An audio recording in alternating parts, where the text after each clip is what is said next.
Cette année 2019 a été promulguée la loi Pacte, le plan d'action pour la croissance et la transformation des entreprises. Cela entraîne de nombreux changements pour les épargnants comme pour les entreprises. Justement, on fait le point avec Pierre Valentin. Bonjour Pierre. Bonjour Fabrice. Vous êtes le président du directoire d'Ecofi Investissement.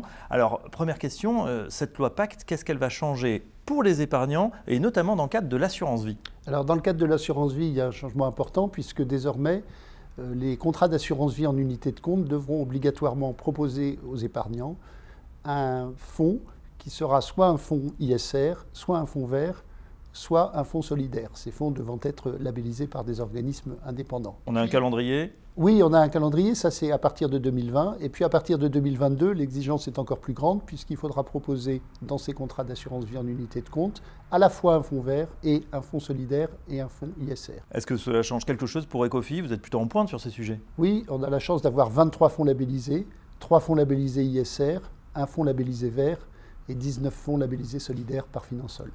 Alors ça bouge également du côté de l'épargne avec un tout nouveau plan d'épargne retraite qui supplante de nombreux dispositifs existants.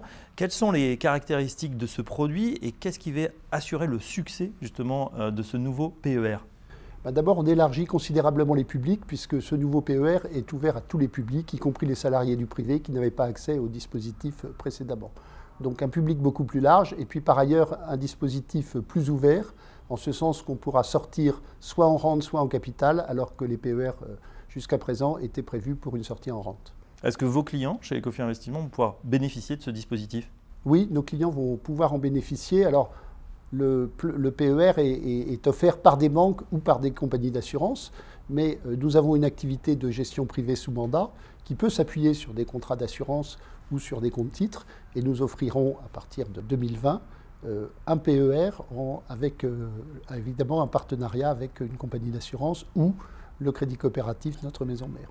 La loi Pacte, elle change également les choses, je l'ai dit, pour les entreprises, pour mieux prendre en compte les préoccupations sociales, environnementales. Est-ce que vous pouvez nous expliquer comment cela va se faire? Qu'est-ce qui a été modifié justement dans la loi? Alors il y a 3 dispositifs qui sont l'objet de modification par la loi Pacte. Le premier, c'est la définition même du rôle de l'entreprise dans le Code civil. Il est prévu désormais que l'entreprise prenne en considération les enjeux sociaux et environnementaux de son activité.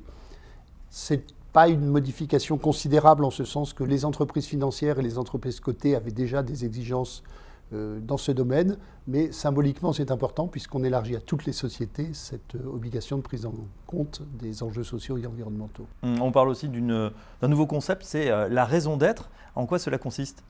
Alors la raison d'être, ce n'est pas une obligation, c'est une option qui est laissée aux entreprises de proclamer dans leur statut les principes d'action qui guident l'entreprise, et il est prévu que les entreprises doivent aussi affecter des moyens au respect de ces principes. Et enfin, un dernier changement, la société à mission. Là aussi, qu'est-ce que c'est et comment ça va fonctionner? L'entreprise à mission, c'est en quelque sorte le troisième étage de la fusée. Pour les entreprises qui veulent s'engager encore plus que par la voie de la raison d'être, il s'agit de fixer des objectifs assez précis dans le domaine social et environnemental et de désigner un tiers indépendant qui vérifiera la correcte exécution de ces objectifs.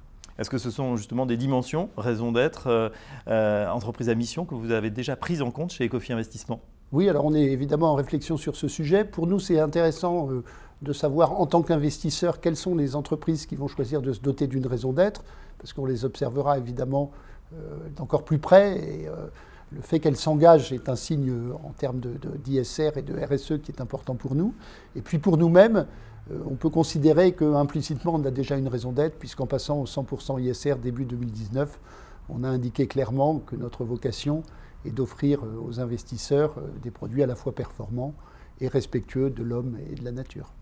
Pierre Valentin, merci. Merci.